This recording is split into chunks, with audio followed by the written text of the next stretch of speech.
Welcome to KTC drama Tamil. புதுசாக நம்ம சேனலை பார்க்குறவங்க சப்ஸ்கிரைப் பண்ணிக்கோங்க, மறக்காமல் பெல் ஐக்கானையும் கிளிக் பண்ணிக்கோங்க. இன்றைக்கி நாம் ஏற்கனவே பார்த்துட்டு இருந்த சாங் லீ சூ மெலடி ஆஃப் கோல்டன் ஏஜ் அப்படின்ற புத்தம்புது சைனீஸ் ஹிஸ்டாரிக்கல் இன்வெஸ்டிகேஷன் லவ் ட்ராமாவோட அடுத்த எபிசோட் தான் பார்க்க போகிறோம். வாங்க எபிசோட்குள்ளே போகலாம். இந்த எபிசோடோட ஸ்டார்டிங்கில் அரண்மனையை தான் காட்டுறாங்க. குட்டி இளவரசரை பார்த்துக்கிறதுக்காக 2 பேர் போட்டிருப்பாங்களா. ஒருத்தர் பேசிக்கிட்டே வருவார். லீவ் வர ரொம்ப சேட்டப் பண்ணிட்டு இருக்கான். அவனோட அட்டகாஸ்க்கு அளவுலாம் போயிட்டு இருக்கு அப்படின்ற மாதிரி பேசிட்டே வந்து பார்த்தா இன்னொருத்தர் என்னன்னா இறந்து கிடப்பாரு. இதை பார்த்து ஷாக் ஆகும்போது அவரையும் வந்து கொண்டுருவாங்க. அடுத்து ராஜமாதா என்ன பண்றாங்க அப்படின்னா அவங்களுக்கு கெட்டக்கணும் வந்துட்டு இருக்கும் போல இருக்கு. பயந்து எந்திரிக்கிறாங்க. எந்திரிச்சவங்க நேரம் எங்க போறாங்க அப்படின்னா முன்னாள் ராஜாவோட படம் இருக்கும்ல, அங்க போய் நின்று பேசுறாங்க. நான் ரொம்ப தப்பு பண்ணிட்டேன், நான் ரொம்ப பவருக்காக ஆசைப்படுறேன்னா ஏன் எனக்கு மட்டும் இப்படி நடக்குதுன்னே தெரியலங்க அப்படின்ற மாதிரி சொல்லிட்டு ஃபீல் பண்ணி அழுதுட்டு இருப்பாங்க. இந்த மாதிரி ரொம்ப ஃபீல் பண்ணி அழுதுட்டு இருப்பாங்களா. அப்பன்னு பார்த்து வானர் அங்க வருவாங்க. வானர் வந்தோடனே சொல்லுவாங்க, எனக்கு ரொம்ப கவலையா இருக்குமா, ராஜு ஜோஷியர் கணிச்சார்ல அந்த மாதிரி ஏதாவது நடந்துருமாமா, எனக்கு எல்லாமே நல்லபடியா நடந்தா பரவாயில்ல அப்படின்ற மாதிரி ரொம்ப ஃபீல் பண்ணி பேசிட்டு இருப்பாங்க. இவங்களும் கவலைப்படாதீங்க மேடம் அப்படின்ற மாதிரி சொல்லிட்டு இருப்பாங்களா. அப்ப ராஜமாதா கேட்பாங்க, கோர்ட் விஷயம்னா என்னாச்சு, நான் சொன்ன மாதிரி அரேஞ்ச் பண்ணிட்டியா அப்படின்ற மாதிரி கேட்பாங்க. நான் லீ கிட்ட பொறுப்பு ஒப்படைச்சிட்டேன், லீ எல்லாத்தையும் பாத்துக்கிறேன்னு சொல்லிட்டேன், நல்லா பார்த்துட்டு தான் இருக்கா அப்படின்ற மாதிரி சொல்லுவாங்க. சரிம்மா நல்லா பத்திரமா பார்த்துக்க சொல்லு அப்படின்ற மாதிரி சொல்லிட்டு இருப்பாங்க. நான் கொஞ்சம் அமைதியா வந்து ரெஸ்ட் எடுக்கணும் அப்படின்ற மாதிரி சொல்லி பேசிட்டு இருப்பாங்க. இந்த சைடு லூசியா பொண்ணோட கடையை தான் காட்டுறாங்க. அது ஓப்பன் பண்ணி இருக்குமா. உடனே அதோட ஓனர் வந்துட்டு யானை சத்தம் போடுவார். இப்போ எதுக்குப்பா கடையை திறந்து வச்சு அப்படின்னு கேட்கும்போது, சார் கடை திறந்து வச்சா என்ன தப்பு அப்படின்ற மாதிரி அந்த பையன் கேட்டுட்டு இருப்பான். அவனுக்கு ஒரு விஷயம் தெரியாதா, ராஜமாதாவுக்கு ரொம்ப உடம்பு முடியலையா, ரொம்ப உடம்பு முடியாம இருக்காங்க, அதனால வந்து ஊர்ல யாருமே கழுதை திறக்கல, லீ தான் ரொம்ப அட்டகாசம் பண்ணிட்டு இருக்கானா, அவனுக்கு பிடிக்காதவங்கள அரெஸ்ட் பண்ணி போட்டுட்டு இருக்கான், நீ இப்போ பாட்டு கடை திறந்து வைக்கிறிய அப்படின்ற மாதிரி கேட்பாங்க. கடை திறந்த லாபம் தானே சார், எல்லாரும் க்ளோஸ் பண்ணிருக்கும் போதுன்ற மாதிரி யான் பேசுவானா, அவனுக்கு புரியாது, கடையை அவன் காலி பண்ணி விட்டாலும் விட்டுருவான், பேசாம மூடிடுவா அப்படின்ற மாதிரி சொல்லிட்டு இது பண்ணிட்டு கூட்டிட்டு போயிட்டு இருப்பாங்க. அடுத்து லீ என்ன பண்ணுவான் அப்படின்னா ஷென்னோட ஆஃபீஸ்க்கு வந்து போவான். ஷென்னோட ஆஃபீஸ்க்கு அவங்க ஆளுகள்லாம் கூட்டிட்டு போகும். ஷென் கேட்பா, இப்போ எதுக்கு நீ என் ஆஃபீஸ்க்கு வந்திருக்க, உனக்கு என் ஆஃபீஸ்ல என்ன வேலை அப்படின்ற மாதிரி ஷென் கேட்பாரா. வேற ஒன்றும் இல்லை, நீ வந்து ஜின் ஃபேமிலி கேஸை வந்து ஒழுங்கா டீல் பண்ண அது மாதிரி கேள்விப்பட்டேன், அதான் அவனை அரெஸ்ட் பண்ணிட்டு போகலாம் வந்தேன் அப்படின்ற மாதிரி சொல்லுவாங்க. நான் எதுக்கு உன்கிட்ட ரிப்போர்ட் பண்ண, நான் ராஜமாதாட்ட தானே ரிப்போர்ட் பண்ணுற மாதிரி ஷென் கேட்பானா. ராஜமாதா உடம்பு முடியாம இருக்காங்க, நான் தான் பொறுப்பு, நீ எனக்கு ரிப்போர்ட் பண்ணி தான் ஆகணும், நீ ஒழுங்கா வேலை பார்க்கலன்றதுக்காக உன்னை அரெஸ்ட் பண்றேன் அப்படின்ற மாதிரி அரெஸ்ட் பண்ண போப்பானா. அவனை ஜின் எல்லாருமே தடுப்பாங்க. அப்ப லீயோட ஆளுகளுக்கும் ஷென்னோட ஆளுகளுக்கும் சண்டை வந்துருமா. அப்படி சண்டை நடக்கும் போது அங்கே பாரு, அரசு காவலர்களே கை வச்சிட்டியா, இன்னொன்னோட ஆளுகள் யாரையுமே சும்மா விட மாட்டேன், யாராவது இதுக்கு மேல சண்டை போட்டாங்கன்னா வெட்டி கொண்டுருங்க அப்படின்ற மாதிரி லீ ஆர்டர் போடுவானா. உடனே வந்து ஷென் பாப்பான், இல்ல விட்டுருங்க அப்படின்ற மாதிரி சொல்லிட்டு தான் ஆளுகளுக்கு ஆர்டர் போட்டுருவான். யாரும் வந்து சண்டை போடாதீங்க, நான் பாத்துக்கிறேன் அப்படின்னு சொல்லிட்டு இப்ப உனக்கு அரெஸ்ட் பண்ணணுமா, அரெஸ்ட் பண்ணிட்டு போடா அப்படின்ற மாதிரி சொல்லி அங்க இருந்து கூட்டிட்டு போயிருவாங்க. உடனே ஷெனை வந்து அரெஸ்ட் பண்ணி பழி போட்டு அங்க இருந்து கூட்டிட்டு போயிருவாங்க. இந்த நியூஸ் வந்து எல்லாருக்குமே வந்து என்ன பண்ணணும், ஸ்ப்ரெட் ஆக ஆரம்பிச்சிடும். ஊர் ஃபுல்லா பழி போட்டு அங்க இருந்து கூட்டிட்டு போயிட்டு இருப்பாங்க. நானும் பாக்குறேன் இவ்வளவு தூரம் தான் இருக்கு அப்படின்ற மாதிரி சொல்லி பாத்துட்டு இருப்பாங்க. இந்த நியூஸ் ஊர் ஃபுல்லா பரவிட்டு இருக்கும்ல, அப்படியே யான்ஷியோட ஆபீஸ் வரைக்கும் வந்துடும்.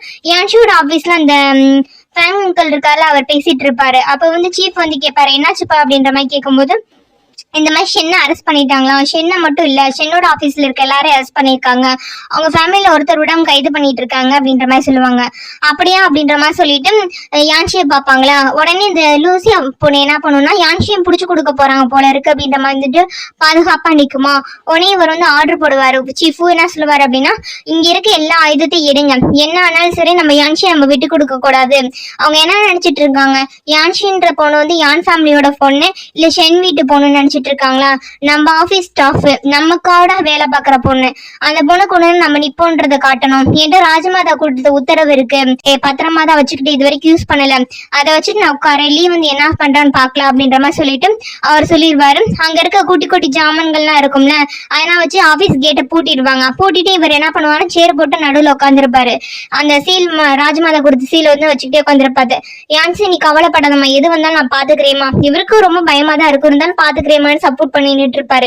இப்பதான் லூசியா பொண்ணுக்கு நிம்மதியா இருக்கும், பரவாயில்ல நம்ம சீஃப் வந்து இந்த இடத்துல வந்து ஹெல்ப் தான் பண்றாரு அப்படின்ற மாதிரி பாத்துட்டு இருப்பாங்க.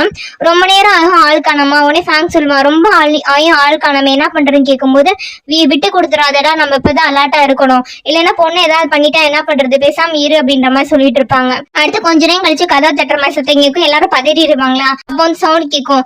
பட்லரும் சரி யான்ஷியோட அண்ணாவும் சரி சத்தம் போடுவாங்களா, இல்ல எங்க வீட்டு ஆளுக்கு தான் அப்படின்ற மாதிரி யான்ஷி சொல்லுவோம். கதவை திறந்து விடுவாங்க. திறந்து விடும்போது இப்பதான் சீஃப் கொஞ்சம் ரிலாக்ஸா இருக்கும். அவ வந்து கூப்பிடுவாங்க, வீட்டுக்கு வாங்க, நம்ம அப்பா உன்னை பாத்துக்கிறேன்னு சொன்னாரு அப்படின்ற மாதிரி வந்து அவங்க அண்ணா கூப்பிடுவானா, இல்ல பரவாயில்ல இருக்கட்டும்ப்பா அப்படின்ற மாதிரி வந்து ஹியான்ஷி சொல்லிடுவாங்க. அவ பட்லர்கிட்ட சொல்லுவாங்க, நான் இன்னைக்கு உங்க வீட்டுக்கு தான் நம்ம வீட்டுக்கு தான் வரப்போறேன், ஷென் வீட்டுக்கே நம்ம போகலாம் அப்படின்ற மாதிரி சொல்லிட்டு ஆபீஸ்ல இருந்து வெளியே வந்துட்டு எனக்கு ஹெல்ப் பண்ணதுக்கு எல்லாருக்கும் ரொம்ப தேங்க்ஸ் அப்படின்ற மாதிரி சொல்லிட்டு ஹியான்ஷி அங்க இருந்து கிளம்பி போவாங்க. சீஃப் கொஞ்சம் பெருமையா தான் இருந்துக்குவாரு. இந்த இடத்துல ஷீப் வந்து பாராட்ட தான் செய்யணும்.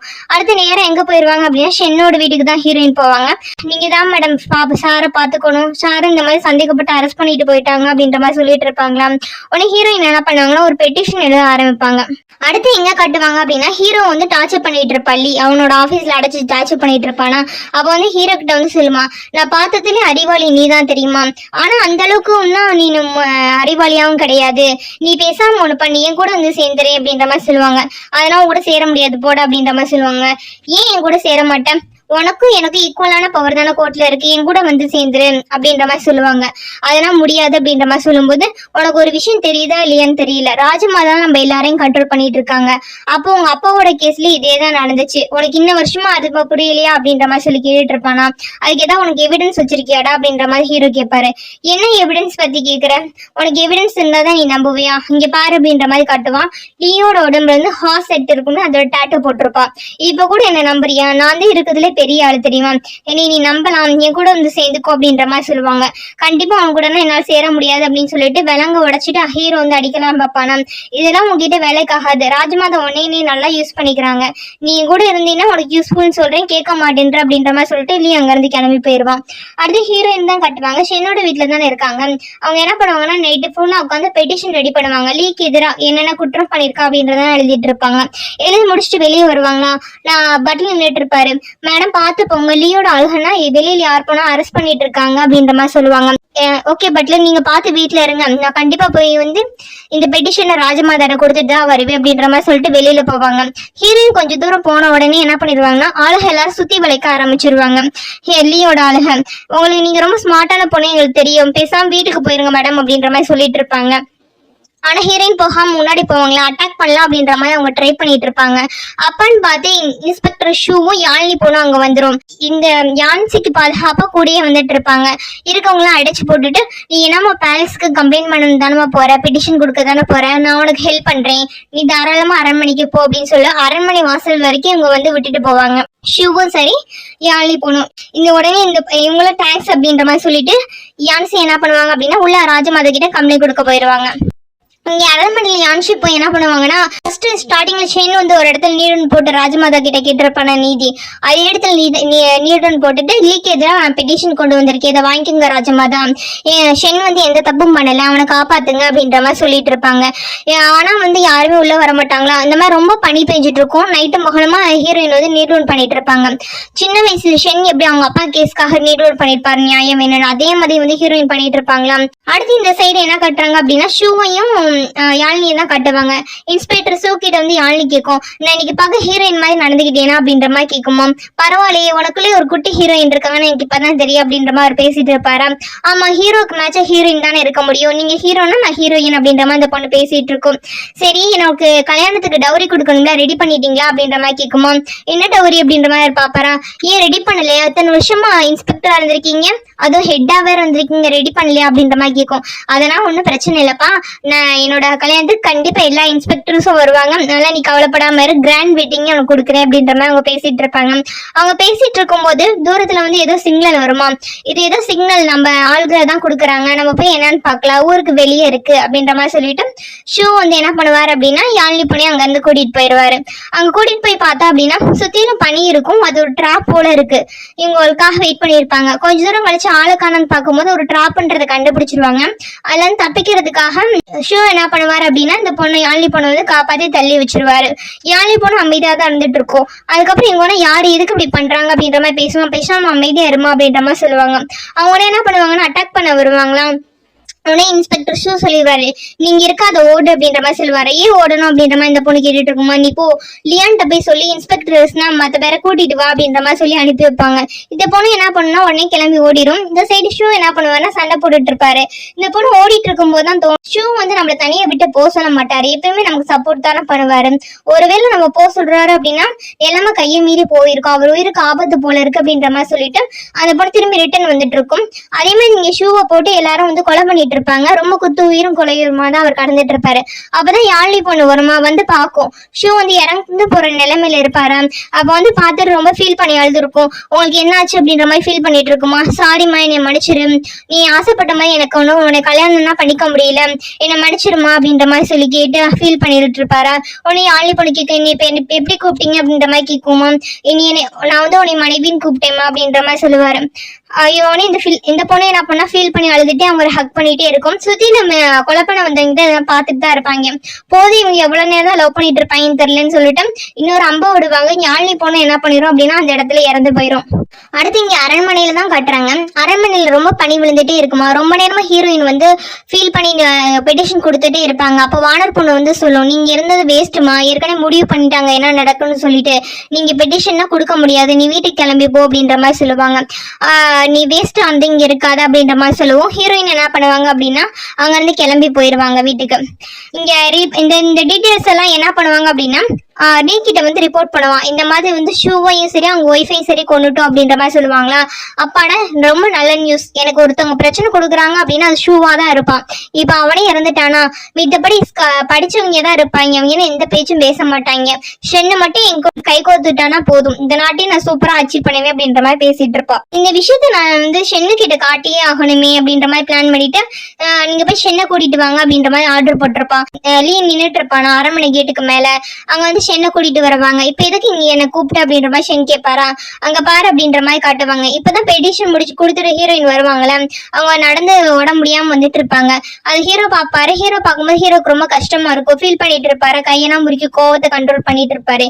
லீ நோட் பண்ணிட்டு சொல்லுவான், நான் ஆரம்பத்துல யான்சி அவங்க கூட விட்டு வைக்க கூடாதுன்னு தான் நினைச்சிட்டு இருந்தேன், அதுக்கப்புறமேட்டு தான் கேள்விப்பட்டேன் யான்சி அப்படின்றவங்க ஸ்பையா வந்தாங்கன்னு சொல்லிட்டு, அதனாலதான் உங்க கூட இருக்கணும்னு விட்டுட்டேன்.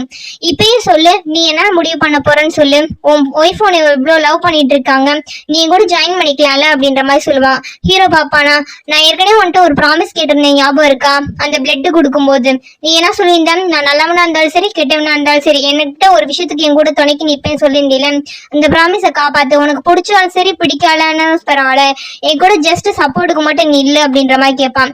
ஹீரோ வந்து பாத்துட்டு இருப்பாரு. உனக்கு இன்னொரு விஷயம் சொல்லணும்னு மறந்துட்டேன் போல இருக்கு, ஒரு ஷூ கேள்விப்பட்டேன், இன்ஸ்பெக்டர் ஷூ இந்த பொண்ணு பெட்டிஷன் கொடுக்க வரதுக்காக அவரும் அவனோட ஒய்ஃபும் வந்து கூட வந்து விட்டுட்டு போனாங்க, அதனால இப்ப அவங்க உயிரோட இல்ல தெரியுமா அப்படின்ற மாதிரி சொல்லிட்டு இருப்பாங்க. இதை கேட்கும் ஹீரோக்கு வந்து இன்னும் ஷாக் ஆயிரும். ஆனே அப்ப லீ சொல்லுவான், பார்த்து முடிவு எடுத்துக்கோ, எந்த முடிவு எடுக்கணும் உனக்கு நல்லா தெரியும் நினைக்கிறேன் அப்படின்ற மாதிரி சொல்லிட்டு லீ அங்க இருந்து கிளம்பி போயிடுவான். அடுத்து ஷென்னோட வீட்டுல தான் கட்டுவாங்க. பட்லர் வாசல்லே வெயிட் பண்ணிட்டு இருப்பாரா. அப்பதான் ஹீரோயின் வந்து ரொம்ப டயர்டா அவர் வீட்டுக்கு வருவாங்க. ரொம்ப மோசமான நிலைமையில தான் வீட்டுக்கு வருவாங்க. வந்தவங்க பட்லரை பார்த்து வாங்க மேடம் அப்படின்ற மாதிரி உள்ள கூட்டிட்டு போவாங்க. இருக்கட்டும் பட்லர், நாளைக்கு போய் பெட்டிஷன் கொடுக்குறேன், இன்னைக்கு எதுவும் வந்து ராஜமாதா பார்க்கல அப்படின்ட்டு உள்ள போவாங்க. உள்ள போய் பார்த்தா ஷென் நின்றுட்டு இருப்பானா. ஷென்னு பார்த்தோன்னே ஹீரோயினுக்கு வந்து ரொம்ப சந்தோஷம். ஷென் வீட்டுக்கு வந்துட்டியா அப்படின்ற மாதிரி போய் ஹக் பண்ணலாம்னு சொல்லிட்டு போவாங்களா. உடனே ஹீரோ வந்து தள்ளி வச்சுட்டு இருப்பாங்க. அவன் எப்படி வந்தா அப்படின்ற மாதிரி கேட்கும்போது லீவ் விட்டா அப்படின்ற மாதிரி ஹீரோ சொல்லுவானா. என்ன லீவ் விட்டானா, ராஜமாதா தானே ஒன்று ரிலீஸ் பண்ணணும், லீவ் விட்டான்னு சொல்றேன் அப்படின்ற மாதிரி கேட்கும்போது ஆமா அப்படின்ற மாதிரி சொல்லிட்டு இருப்பாங்க. ஆமா சரி, உனக்கு எப்படியே முகத்துலலாம் காயம் பட்டிருக்கு அப்படின்ற மாதிரி ஹீரோயின் பார்க்க வருவாங்களாம். தொடாது அப்படின்ற மாதிரி கையை தட்டி விட்டுருவான் ஹீரோ. இப்ப எதுக்கு இப்படின்னா நடந்துக்கிற அப்படின்ற மாதிரி கேட்டுட்டு இருப்பாங்களா. யான்சி பேசாம நம்ம டிவோர்ஸ் பண்ணிடலாம் அப்படின்ற மாதிரி சொல்லுவாங்க. ஏன் இப்ப டிவோர்ஸ் பண்ணணும், உனக்கு ஏதாவது பிரச்சனைனா சொல்லு, நான் உன் கூடயே இருக்கேன், ஹெல்ப் பண்றேன், நீ என்ன நினைக்கிற, என் ஃபேமிலிக்கு ஏதாவது கஷ்டம் வந்துடும் நினைக்கிறியா, என் ஃபேமிலினா அப்படி நினைக்க மாட்டாங்க, நான் வேணா ஒண்ணு பண்ணவா, என் ஃபேமிலியை வேணா வெளியூர் அனுப்பி விட்டுருவா, நீ பிரச்சனை இல்லாம இருப்பே இல்ல, நான் மத்த பொண்ணுங்க மாதிரியும் இல்லை, உனக்கு தெரியும்ல, அவங்க கூட சப்போர்ட் பண்ணுவேன், உனக்கு பாரமான இருக்க மாட்டேன்டா அப்படின்ற மாதிரி சொல்லுவாங்க. அதெல்லாம் ஒண்ணு காரணம் இல்லை அப்படின்ற மாதிரி சொல்லுவாங்க. அப்ப நீ என்ன சொல்ல வர, லீ உன்னை டார்ச்சர் பண்றானா சொல்லு, நான் லீக்கு எதிராக எதா பண்ணாலும் பண்றேன் அப்படின்ற மாதிரி சொல்லி ஹீரோயின் கேட்பாங்க. அதெல்லாம் கிடையாது, எனக்கு உன்னை பிடிக்கல, நீ வந்து மித்த விதத்துல நல்லா தான் இருக்கிற, ஆபீஸ்ல கேஸ் டீல் பண்றது இதெல்லாம் பெஸ்ட் தான், ஆனா வீட்டுல நல்ல ஒய்ஃபாவே இருக்க மாட்டேன்ற, எங்க ஷென் ஃபேமிலிக்கு இப்படிப்பட்ட பொண்ணு வந்து மருமகளா தேவை கிடையாது. வீட்ல ஒரு வேலையை நீ பார்க்க மாட்டேன்ற, ஆஃபீஸ்ன்னு பார்த்துட்டு எப்ப ஷோ ஆஃப் பண்ணிட்டு தான் தெரிஞ்சிட்டு இருக்க. உனக்கு சீன் போடுறத தவிர வேற எதுவுமே தெரியல. வெளியே கேஸை கண்டுபிடிக்கணும் தான் சொல்றேன், வீட்டுல ஏதாவது ஒரு வேலை உருப்படியா பாக்குறியா? ஆனா நீ வந்து எங்க வீட்டுக்கு வந்து ஃபிட்டான மருமக கிடையாது, அதனாலதான் உன்னை டிவோர்ஸ் பண்றேன் அப்படின்ற மாதிரி சொல்லுவாங்க. இந்த வார்த்தையை கேட்கும் போது ஹீரோயினுக்கு வந்து அப்படியே மனசே உடைஞ்சு போயிடும். ரொம்ப ஃபீல் பண்ணி ஹீரோ வந்து பாத்துட்டு இருப்பாங்க. இதோட என்ன ஆகுது அப்படின்னா இந்த எபிசோட் வந்து முடியுது. நான் எக்ஸ்பிளைன் பண்ணது உங்களுக்கு பிடிச்சிருந்துச்சு அப்படின்னா மறக்காம சப்ஸ்கிரைப் பண்ணுங்க, லைக் பண்ணுங்க, ஷேர் பண்ணுங்க, கமெண்ட் பண்ணுங்க. தேங்க்யூ ஃபார் வாட்சிங்.